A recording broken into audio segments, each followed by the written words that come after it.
देखो अपना टॉपिक क्या चल रहा था, एरिल हैलाइड। और एरिल हैलाइड में अपन पढ़ रहे थे कौन सी मेथड ऑफ प्रिपरेशन। और मेथड ऑफ प्रिपरेशन में फर्स्ट अपन ने जो पढ़ी वो कौन सी थी, हेलोजनेशन रिएक्शन। अपन सिंपल देख रहे थे कि ये बेंजीन है, इसकी रिएक्शन किससे, AlCl3 या PCl3, तो अपना प्रोडक्ट क्या फॉर्मेशन हो रहा था ये। लेकिन ये विशेष जो आगे अपन नेक्स्ट पढ़ेंगे, अब सनलाइट की प्रेजेंस में अगर हेलोजन के साथ, ये बेंजीन के साथ हेलोजन को रिएक्ट कराएंगे तो अपना जो प्रोडक्ट बनेगा वो कौन सा होगा, ये प्रोडक्ट फॉर्मेशन होगा, जिसे अपन कहते क्या है, BHC बेंजीन हेक्सा क्लोराइड। ठीक है, इसको अपन क्या कहते हैं, BHC। लिंडेन इसे कहते हैं, गैमेक्सिन इसे कहते हैं, और ये क्या होता है, इंसेक्टिसाइड। तो इसको अलग से अपन पढ़ेंगे। ठीक है, फिर अपन ने बात की, देखो इसके साथ एक डाइएजोनियम सॉल्ट से।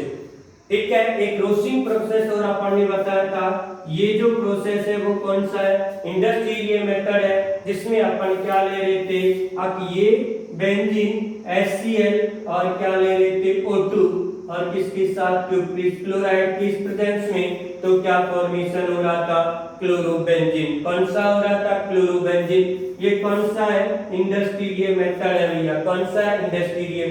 लेबोरेटरी मेथड कौन सा है, सैंडमेयर, जो कल आप लोगों को बताया। देखो अब डाइएजोनियम सॉल्ट है, इस डाइएजोनियम सॉल्ट की देखो बहुत इंपोर्टेंट आप लोगों को बताया था कि जैसे ये कंपाउंड लिया जाए तो आप लोगों को बताया कि यहाँ दो कंडीशन मिलती है, या तो मिलेगा NaNO2 HCl, कितना केल्विन होता है भैया, इस केल्विन पर अपन करवाते हैं तो क्या फॉर्मेशन होता है, डाइएजोनियम सॉल्ट। या फिर आप लोगों को कई बार ये भी लिखा वो मिल सकता है, तो दोनों का एक ही इफेक्ट है। ठीक है, चाहे ये नहीं दे तो भी आपको ध्यान में रखना, क्यों, अब ये हमेशा क्या होता है, एक्सिस में होता है, इसलिए अपन क्या कह रहे थे, क्या फॉर्मेशन होगा, डाइएजोनियम सॉल्ट। और इस डाइएजोनियम सॉल्ट की अपन ने क्या पढ़ी थी, केमिकल रिएक्शन, और जिससे अपन क्या फॉर्मेशन कर रहे थे, एरिल हैलाइड। और एरिल हैलाइड में अपन ने एक पढ़ी सेंडमेयर, एक पढ़ी गाटरमान, एक पढ़ी केआई, और एक अपन ने इसके साथ पढ़ा था बोल्ट्जमान रिएक्शन, उसमें FiClBr के सारे अपन ने मेथड पढ़े थे। आज अपन पढ़ते भैया अब इस फिनॉल के द्वारा, किसे, फिनॉल, बाय फिनॉल। अगर अपन बात करें फिनॉल की, तो फिनॉल की जब रिएक्ट करवाते हैं PbR3 या PCl3, तो अपना प्रोडक्ट कौन सा बनता है, ये प्रोडक्ट पॉसिबल होता है। ठीक है, अगर अपन यहाँ पर करवाएं PCl5 की, किसकी करवाएं, PCl5 की, तो यहाँ पर टू प्रोडक्ट बनते हैं अपने, एक ये बनेगा और एक जो बनेगा वो होगा भैया 3PO4। यह फिनाइल ट्राइफॉस्फेट कहलाता है, ट्राइफिनाइल फॉस्फेट। ठीक है, ये जो बनता है ये माइनर प्रोडक्ट होता है, और ये कौन सा होता है, मेजर होता है। इसकी अगर अपन बात करें तो पहले इसकी थ्योरी लिख देते हैं, फिर अपन इसकी बात करते हैं मैकेनिज्म की। ठीक है, तो अपन बात करते हैं बाय फिनॉल, अर्थात phenol react with PCl5 to give chlorobenzene. ठीक है, ये अपना माइनर होता है, लेकिन अपन मेथड ऑफ प्रिपरेशन इसे पढ़ सकते हैं, SOCl2 से भी बना सकते हैं, लेकिन PCl5 से आप लोगों को इंपॉर्टेंट ध्यान रखना है। अब यह क्लोरोबेंजीन है वो माइनर प्रोडक्ट है, कौन सा है, माइनर। देखो chlorobenzene reacts with PCl5 to give, या to form, to give chloro phenol. Phenol reacts with PCl5 to give chlorobenzene. chlorobenzene, ये आप लोगों को नोट करना है। देखो, या अगर अपन बात करें तो ये आप लोगों को मिलेगा फिनॉल और PCl5, यहाँ जो प्रोडक्ट बनता है ये कौन सा बनता है, एक ये, और एक जो बनेगा वो कौन सा होगा, या अपन कहें ये 3PO4। ठीक है, ये माइनर प्रोडक्ट है, ये अपना क्या है मेजर प्रोडक्ट है। ठीक है, अभी अपन इसको आइडेंटिफाई करते हैं। देखो ये मेजर प्रोडक्ट होता है, ये क्या होता है भैया एक्सपेरिमेंट डाटा होते हैं, तो आप लोगों को ध्यान में रखना है। अब फिनॉल की रिएक्शन PCl5 के साथ करवाओगे तो क्लोरोबेंजीन है बना तो है, लेकिन ये क्या है कम क्वांटिटी में फॉर्मेशन हुआ है, इसलिए ये अपना क्या होगा माइनर प्रोडक्ट। ये हाई क्वांटिटी में फॉर्मेशन हुआ है, इसलिए ये कौन सा हो गया मेजर प्रोडक्ट हुआ है। ठीक है, बात करें देखो इसकी मैकेनिज्म की, इसकी बात करें मैकेनिज्म की, तो ये जो कंपाउंड है, अगर अपन बात किसकी कर रहे हैं फिनॉल, अपना क्या है PCl5। देखो ये इधर से इधर ये क्या होगा रिमूव, और बनने वाला जो कंपाउंड उसको C6H5O इस तरह से लिख दूं, PCl Cl Cl और ये Cl, यहां से क्या रिमूव होगा H, तो ये Cl और यहां से H, अर्थात ये क्या होता है C6H5O PCl Cl Cl और ये होगा Cl। फर्दर 2 मॉलिक्यूल आते हैं किसके फिनॉल के, एक मॉलिक्यूल तो यहां से रिमूव होगा और एक जो मॉलिक्यूल है वो कहां से रिमूव होगा भैया, यहां से HCl निकलेगा।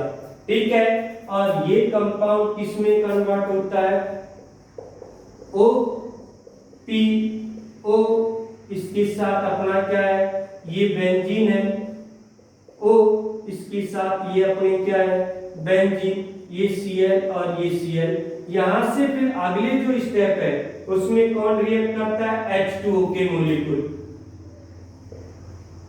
कितने H2O के मॉलिक्यूल रिएक्ट करते हैं या 2, यहां से H और यहां से Cl, और यहां से भी क्या है H और यहां से Cl, और यहां जब बनता है तो प्रोडक्ट जो होगा P, इसके साथ ये अपना बेंजीन, इसके साथ ये, और एक ही कार्बन पर एक से अधिक हाइड्रोक्सी ग्रुप क्या होते हैं हाईली अनस्टेबल, अर्थात जो प्रोडक्ट बनेगा वो कौन सा होगा ये प्रोडक्ट होगा।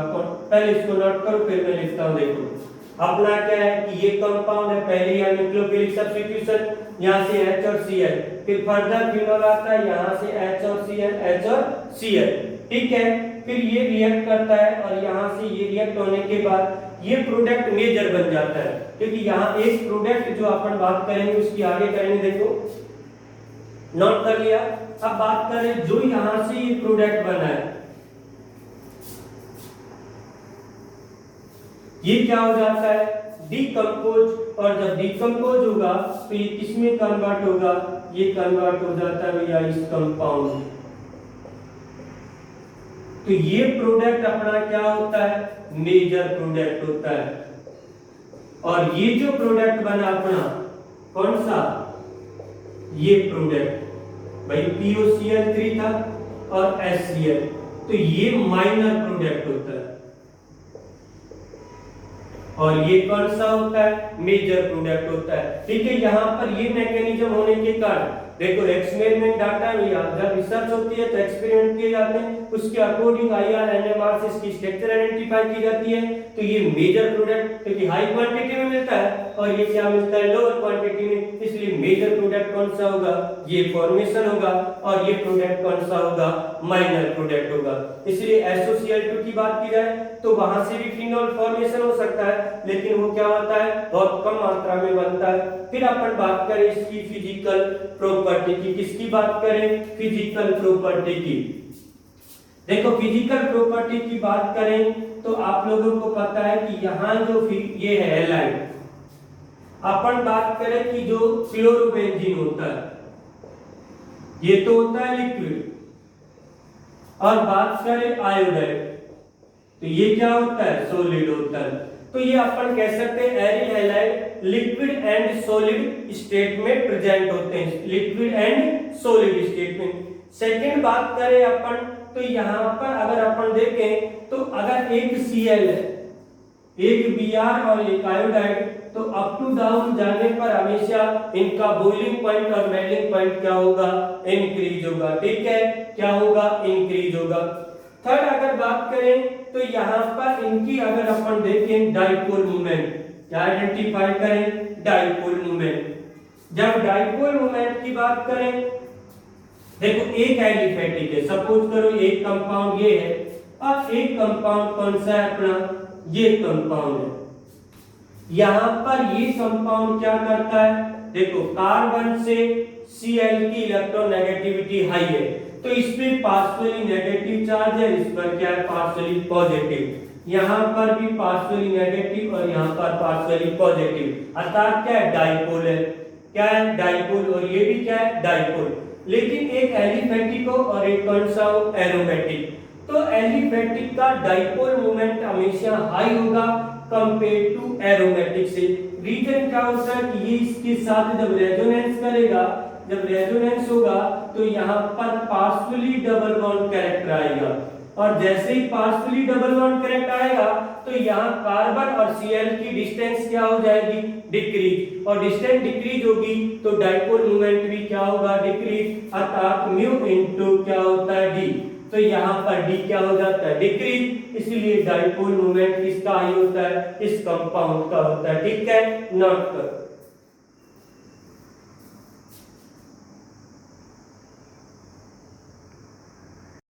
कई बार आप लोगों को क्या दे दिया जाता है, डाई हैलाइड, और डाई हैलाइड में आप लोगों से इसके क्या पूछे जाते हैं, एक तो मेल्टिंग पॉइंट और एक पूछा जाता है बॉइलिंग पॉइंट।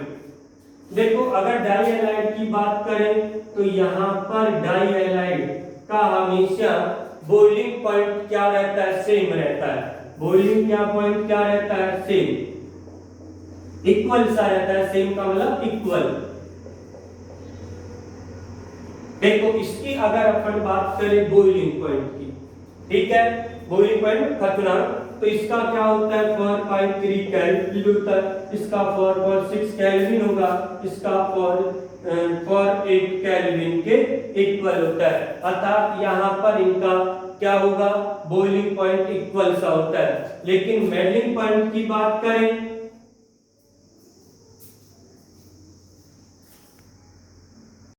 अपन बॉइलिंग पॉइंट, तो बॉइलिंग पॉइंट इक्वल होता है, ठीक है, इक्वल सा ही होता है। लेकिन बात करें मेल्टिंग पॉइंट की, किसकी बात करें, मेल्टिंग पॉइंट, ठीक है, ये कौन सा है बॉइलिंग पॉइंट। तो हमेशा देखो यहाँ एक अट्रैक्शन फोर्स है, देखो यहाँ अगर इस Cl और ये Cl क्या है, साइज लार्ज है, तो इनमें क्या होता है रिपल्सन, और रिपल्सन होगा और दूसरे मॉलिक्यूल के साथ ये अट्रैक्शन फोर्स क्या हो जाएगा, मिनिमाइज, अर्थात यहाँ वैन डर वाल्स फोर्स क्या होंगे, वीक होंगे, या रिपल्सन और भी मिनिमाइज हो जाएगा, तो यहाँ पर इसका वैन डर वाल्स फोर्स क्या हो जाएगा, इंक्रीज, और यहाँ पर वैन डर वाल्स फोर्स और भी क्या होगा, इंक्रीज होगा। तो इसलिए यहाँ पर अगर अपन बात करें तो मेल्टिंग पॉइंट किसका, पैरा का हाई होगा।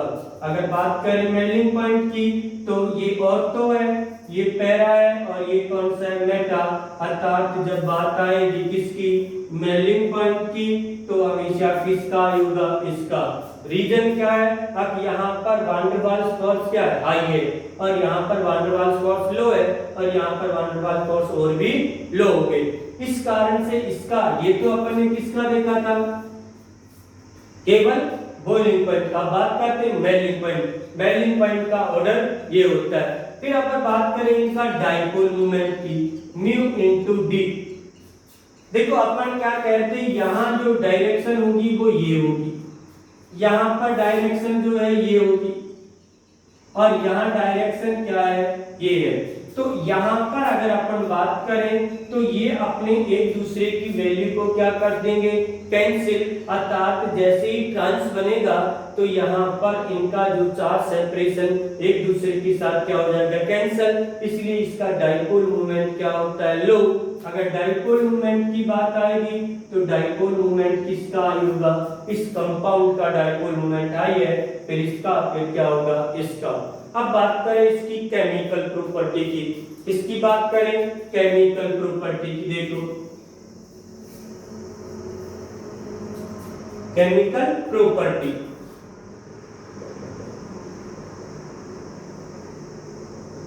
केमिकल प्रॉपर्टी की सिंपल अपन बात करें, देखो एक आप लोगों से ये RX एलिफेटिक हैलाइड, और एक जो कंपाउंड है कौन सा है, एरोमेटिक हैलाइड। देखो यहाँ एक कंडीशन है, अब जैसे ही ये लोन पेयर है, ये इसके साथ क्या करेगा, रेजोनेंस करेगा, और जैसे ही रेजोनेंस करेगा तो यहाँ पर पार्शियली डबल बॉन्ड कैरेक्टर आएगा। क्या आ जाएगा, पार्शियली डबल बॉन्ड कैरेक्टर आ जाएगा। और जैसे ही पार्शियली डबल बॉन्ड कैरेक्टर आएगा तो यहाँ पर इस डबल बॉन्ड को ब्रेक करने के लिए क्या होगा, हायर एनर्जी की रिक्वायरमेंट होगी। इसलिए यहाँ पर अगर बात करें एरोमेटिक और एलिफैटिक की, तो एलिफैटिक क्या होते हैं, मोर रिएक्टिव होते हैं कंपेयर टू एरोमेटिक हैलाइड से। समझ में आ गया। अब यहाँ पर क्या हुआ, अब ये हैलोजन इसके साथ क्या किया, रेजोनेंस। जैसे रेजोनेंस करेगा यहाँ पर क्या आएगा, पार्शियली डबल बॉन्ड कैरेक्टर, और इस पार्शियली डबल बॉन्ड कैरेक्टर आने के कारण इसकी रिएक्टिविटी क्या हो गई, लो, और इसकी रिएक्टिविटी क्या हो गई, हाई। ठीक है, ये आप लोगों को ध्यान रखना है। क्वेश्चन में आप लोगों से कई बार एक एलिफैटिक दे दिया जाए और एक एरोमेटिक, तो एलिफैटिक मोर रिएक्टिव होगा कंपेयर टू एरोमेटिक से। क्यों, अब यहाँ इसका लोन पेयर क्या कर रहा है, रेजोनेंस में, और जब रेजोनेंस करेगा तो यहाँ पर क्या आ गया, पार्शियली डबल बॉन्ड कैरेक्टर, और इस पार्शियली डबल बॉन्ड कैरेक्टर के थ्रू यहाँ पर ये क्या हो गया, लेस रिएक्टिव हो गया। कई बार आप लोगों को दे दिया जाता है बेंजाइलिक, कौन सा दिया जाता है, बेंजाइलिक, और ये बेंजाइलिक जब इसको रिमूव करेगा तो यहाँ पॉजिटिव चार्ज रेजोनेंस के थ्रू क्या होगा, स्टेबलाइजेशन होगा। और अपन यहाँ पर बात करें इन दोनों में भी क्या डिफरेंस है, अब यहाँ पर देखो sp3 है, यहाँ पर इस कार्बन का हाइब्रिडाइजेशन कौन सा है, sp2। जब sp2 है तो ये रेजोनेंस करेगा, और यहाँ पर इस कार्बन का कौन सा है, sp3। तो यहाँ सिंगल बॉन्ड कैरेक्टर है और यहाँ पर क्या आएगा, डबल बॉन्ड कैरेक्टर। इसी पार्शियली डबल बॉन्ड कैरेक्टर के कारण ये कंपाउंड क्या होगा, लेस रिएक्टिव, और ये कंपाउंड क्या होगा, मोर रिएक्टिव। ठीक है, अगर दोनों में कंपैरिजन वाला क्वेश्चन पूछा जाए तो हमेशा एलिफैटिक हैलाइड मोर रिएक्टिव होते कंपेयर टू एरोमेटिक हैलाइड से।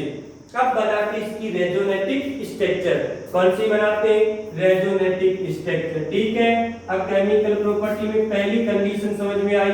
अब एलिफैटिक हैलाइड क्या होता है, मोर रिएक्टिव होता है कंपेयर टू एरोमेटिक हैलाइड। क्यों, अब रेजोनेंस के थ्रू क्या आएगा, पार्शियली डबल बॉन्ड कैरेक्टर। अब बात करते हैं रेजोनेंस। देखो अगर बात करते हैं Cl की ले लेते, इसके Cl के कितने लोन पेयर है, 3 लोन पेयर। देखो ये बॉन्ड अगर इधर शिफ्ट होगा तो यहाँ नेगेटिव और यहाँ पर क्या आएगा, पॉजिटिव, और ये लोन पेयर इसके साथ क्या बनाएगा, बॉन्ड फॉर्मेशन।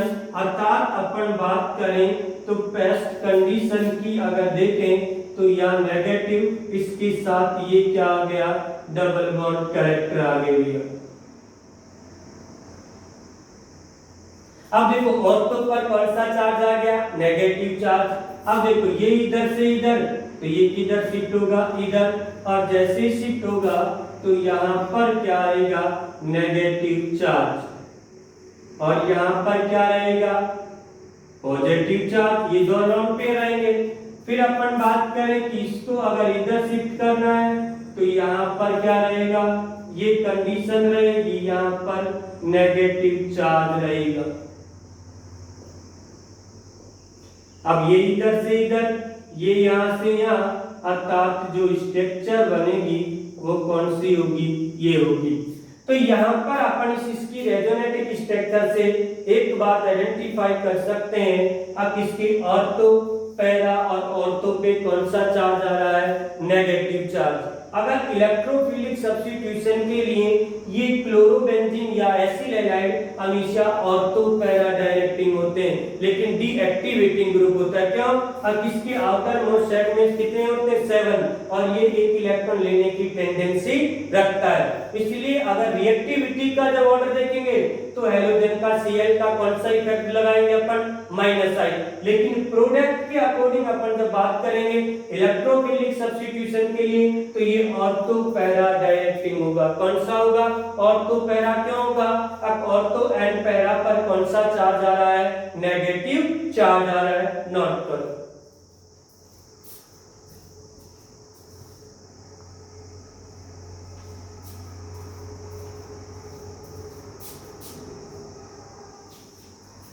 इसके बाद अपन देखिए इसकी केमिकल रिएक्शंस। देखिए कौन सी देखें, केमिकल रिएक्शन। देखो टू टाइप की रिएक्शन होगी, एक तो इलेक्ट्रोफिलिक सब्स्टिट्यूशन होगी और एक होगी न्यूक्लियोफिलिक, क्योंकि टू टाइप की रिएक्शन है। एक तो हो सकती है इस हैलोजन को रिमूव करें, वो तो कौन सी होगी, ArSN2 टाइप की एरोमेटिक न्यूक्लियोफिलिक सब्स्टिट्यूशन। और एक अगर अपन बात करें इस बेंजीन रिंग पर, इस बेंजीन रिंग पर अगर एक हो सकती है इलेक्ट्रोफिलिक, तो इलेक्ट्रोफिलिक के लिए तो ये कौन सा होगा, ऑर्थो पैरा डायरेक्टिंग होगा।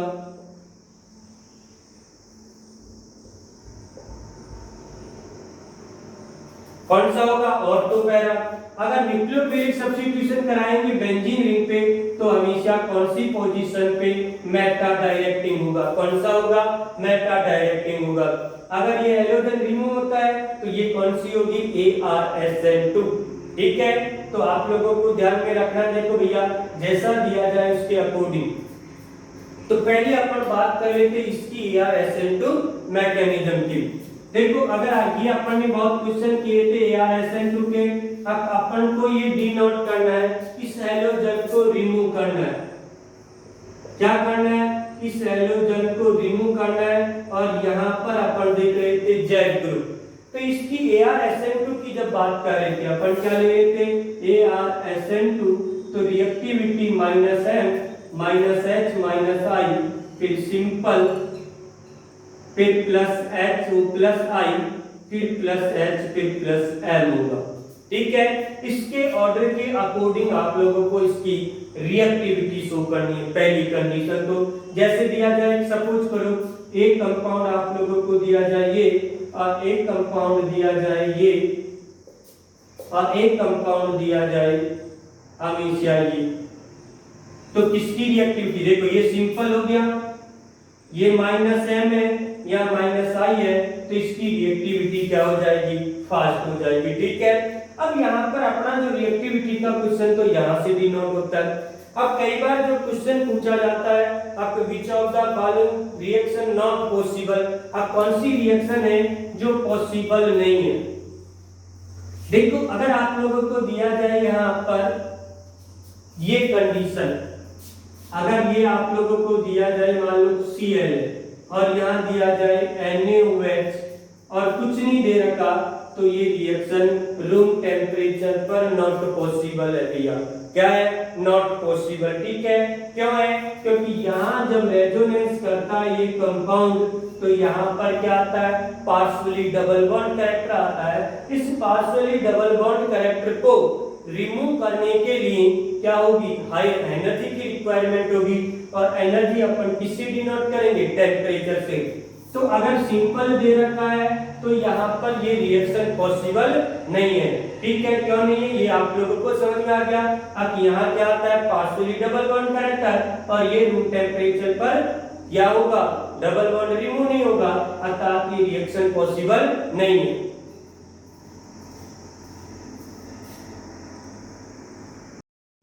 सेकंड कंडीशन क्या कर दे, अगर ये अपन NaOH तो क्या ले सेम, लेकिन टेम्परेचर क्या कर दे, इंक्रीज। यहाँ तो कौन सा रूम टेम्परेचर, यहाँ पर अगर अपन इतने केल्विन पर अगर इसको हायर प्रेशर, और प्रेशर भी कितना 300 एटमॉस्फेयर, हायर प्रेशर और हाई टेम्परेचर पर NaOH के साथ रिएक्शन करवाएंगे तो ये रिएक्शन पॉसिबल होती।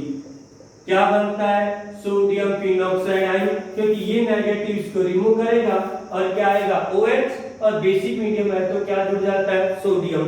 ठीक है, तो आप लोगों को ध्यान रखना है कि अगर आप लोगों को 4 रिएक्शन दे दी जाए और पूछा जाए कौन सी रिएक्शन पॉसिबल नहीं है, तो अगर सिंपल दे रखा है तो ये रिएक्शन पॉसिबल नहीं है। लेकिन अगर अपन बात करें कि रिएक्टिविटी कब बढ़ेगी, सपोज करो कि यहाँ NO2 दे दिया और यहाँ NaOH, तो ये लोअर टेम्परेचर पर भी ये रिएक्शन क्या हो जाती है, प्रोसीड, क्योंकि ये जो ग्रुप है ये क्या कर देता है, बेंजीन रिंग की इलेक्ट्रॉन डेंसिटी को डिक्रीज। और जब ऑर्थो पैरा पर पॉजिटिव चार्ज आएगा तो पैरा पर क्या अटैक कर जाएगा, भाई OH अटैक करेगा और इस Cl को क्या कर देगा, रिमूव। तो यहाँ पर ये लोअर टेम्परेचर पर भी ये रिएक्शन क्या है, प्रोसीड हो जाएगी भैया, और प्रोडक्ट क्या होगा, फॉर्मेशन होगा ये। फिर इसके बाद अगर अपन बात करें, देखो इसके साथ कंडीशन, अब जैसे ही NO2 यहाँ और NO2, तो ये और भी, अगर ये 400 केल्विन पर हो रही है तो ये 350 केल्विन पर ही रिएक्शन क्या होगी, प्रोसीड, और प्रोसीड होगी तो अपना जो प्रोडक्ट बनेगा वो क्या होगा, ये बनेगा। ठीक है, ये आप लोगों को ध्यान में रखना है। फिर अपन ने बात की, अगर आप लोगों को क्या दे दिया जाए, ये कंपाउंड दे दिया जाए तो इसकी रिएक्शन रेट ऑफ अपने रूम टेम्परेचर पर भी पॉसिबल है भैया।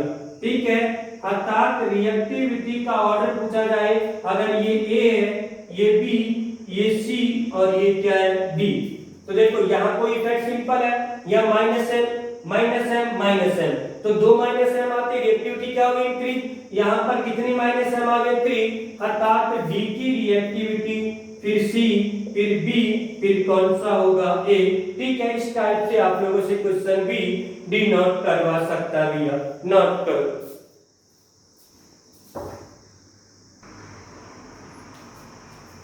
ठीक है, तो ये आप लोगों को ध्यान में रखना है कि अगर हेलोजन को रिमूव करना है तो अपन अगर नॉर्मल टेम्परेचर पर ये रिएक्शन पॉसिबल नहीं है, लेकिन टेम्परेचर क्या कर दिया जाए, इंक्रीज, तो रेट ऑफ रिएक्शन भी क्या हो जाएगी, इंक्रीज हो जाएगी। ठीक है, और जैसे जैसे विड्रॉइंग ग्रुप लगाओगे तो रेट ऑफ रिएक्शन क्या होगी, इंक्रीज। क्यों, अब यहाँ पर जितना जल्दी पॉजिटिव चार्ज आएगा न्यूक्लियोफाइल उतना ही जल्दी अटैक करेगा, तो पॉजिटिव चार्ज कौन करेगा, हमेशा NO2 करेंगे या -m वाले ग्रुप करेंगे, तो इसलिए रिएक्टिविटी का ऑर्डर क्या है, ये। ठीक है, इस टाइप से आप लोगों को बहुत क्वेश्चन कराए थे मैंने, किसमें, 11th में। अब बात कर लेते हैं अपन इलेक्ट्रोफिलिक सब्स्टिट्यूशन रिएक्शन होगी, किसकी बात कर लेते हैं, इलेक्ट्रोफिलिक। और इलेक्ट्रोफिलिक में ये कौन सा डायरेक्टिंग है, ऑर्थो पैरा डायरेक्टिंग है, कौन सा है, ऑर्थो एंड पैरा। देखो आप लोगों से बात की जाए कौन सी, electrophilic substitution, electrophilic substitution reactions, ortho para directing है, क्योंकि अपन ने रेजोनेटिक स्ट्रक्चर जब शो की तो ऑर्थो पैरा पर कौन सा चार्ज आ रहा था, नेगेटिव, तो इलेक्ट्रोफाइल कौन सा होता है, पॉजिटिव, तो पॉजिटिव कहां ऐड होगा, ऑर्थो एंड पैरा। अब फर्स्ट अगर बात करें अपन, देखो हैलोजिनेशन रिएक्शन, हैलोजिनेशन रिएक्शंस। ठीक है, अपन क्या कह रहे थे, मान लो chlorobenzene reacts with Cl2 presence of AlCl3 या अपन कहें FeCl3 to give ortho para dichlorobenzene. क्या बनेगा, ऑर्थो पैरा डाइक्लोरोबेंजीन। देखो अपन क्या ले रहे हैं, जितनी भी हैं वो सब में क्या बनेगा, इलेक्ट्रोफिलिक सब्स्टिट्यूशन में ऑर्थो एंड पैरा। देखो यहाँ Cl2 है, अपन ने क्या लिया, AlCl3, तो वन टाइम जो प्रोडक्ट होगा ये होगा, और एक प्रोडक्ट जो होगा वो कौन सा होगा, ये माइनर प्रोडक्ट होगा, और ये कौन सा होगा, मेजर। देखो अपन क्या कह रहे हैं कि माइनर क्यों है, क्योंकि ये Cl है और ये Cl, इसके लॉन्ग पेयर क्या करेंगे, रिपल्सन होगा, और जब रिपल्सन होगा तो ये क्या होगा, अनस्टेबल, यहाँ पर रिपल्सन क्या होगा, मिनिमाइज होगा, तो ये क्या हो जाएगा, मोर स्टेबल। देखो मैकेनिज्म की बात करें तो आप लोगों को पहले भी इसको बता रखा है कि लुईस एसिड क्या फॉर्मेशन करेगा, इलेक्ट्रोफाइल, क्या करता है, इलेक्ट्रोफाइल। ठीक है, ये इलेक्ट्रोफाइल कहां जाके अटैक होगा, देखो इसको नोट कर लिया होगा आप लोगों ने, ये इलेक्ट्रोफाइल कहां अटैक करता है, जैसे ये इलेक्ट्रोफाइल है तो आप लोगों को पता है कि ये इधर से इधर, तो यहाँ Cl पॉजिटिव और Cl पॉजिटिव अटैक होगा, तो Cl HCl ये पॉजिटिव और ये इधर से इधर यहां से क्या रिमूव होगा, H, क्या रिमूव हो जाएगा, H। और ये H प्लस कहाँ अटैक करता है, अपने AlCl फॉर नेगेटिव के साथ, और क्या फॉर्मेशन करेगा ये। ठीक है, तो आप लोगों को ध्यान में रखना है कि भैया हेलोजिनेशन करवाए जाए तो हमेशा क्या प्रोसीड हो रहा है, इलेक्ट्रोफाइल, और इलेक्ट्रोफाइल में ये कौन सा डायरेक्टिव होगा, ऑर्थो एंड पैरा होगा। कौन सा होगा, ऑर्थो एंड पैरा होगा। बात करें नाइट्रेशन की, किसकी बात करें, नाइट्रेशन, तो नाइट्रेशन में भी कौन सा होगा, ऑर्थो एंड पैरा। देखो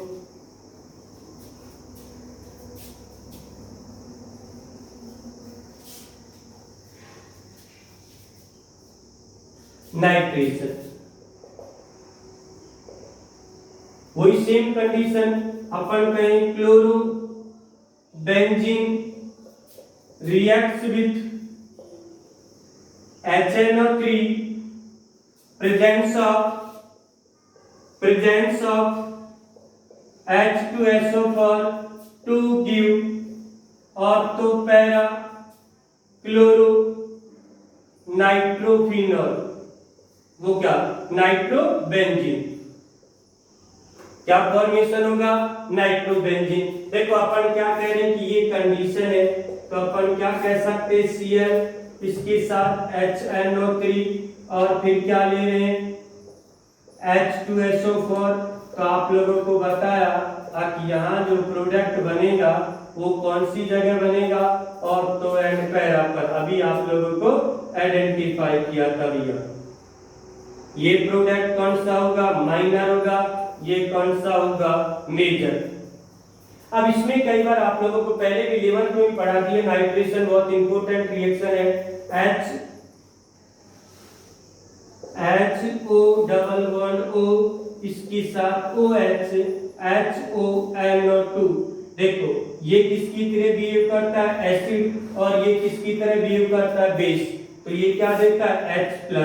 जैसे ही H+ डिनोट करेगा तो यहाँ पर कंडीशन ये तो बनेगा ये, और क्या बनेगा, HO पॉजिटिव NO2, और ये रिमूव, और जैसे ही रिमूव होगा तो क्या फॉर्मेशन होगा, NO2 पॉजिटिव। अपना क्या बनेगा, इलेक्ट्रोफाइल। अब ये इलेक्ट्रोफाइल कहाँ ऐड हो सकता है, ऑर्थो एंड पैरा पर। ये आपको इंपॉर्टेंट ध्यान रखना है भैया, नाइट्रेशन रिएक्शन में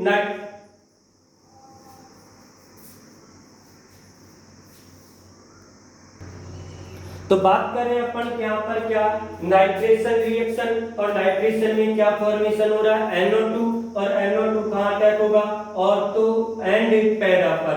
और ये इंपॉर्टेंट आप लोगों को ध्यान में रखना है कि यहाँ ये किसकी तरह बिहेव करेगा, बेस की तरह, और ये किसकी तरह बिहेव करेगा, एसिड की तरह, क्योंकि इसकी एसिडिटी क्या होती है, लो, और इसकी एसिडिटी क्या होती है, हाई। तो इसलिए इंपॉर्टेंट बातें आपको ध्यान में रखनी है, ये बेस की तरह बिहेव करेगा और ये एसिड, और ये अपना क्या बन गया, इलेक्ट्रोफाइल। और क्लोरोबेंजीन कौन सा डायरेक्टिंग होता है, ऑर्थो एंड पैरा। यहाँ पर रिपल्सन होगा, और ये रिपल्सन के थ्रू ये प्रोडक्ट क्या होगा, माइनर प्रोडक्ट है, या रिपल्सन क्या होगा, मिनिमाइज, इसलिए ये कौन सा है, मेजर प्रोडक्ट है। ठीक है, कल देखते हैं अपन नेक्स्ट रिएक्शन। ओके।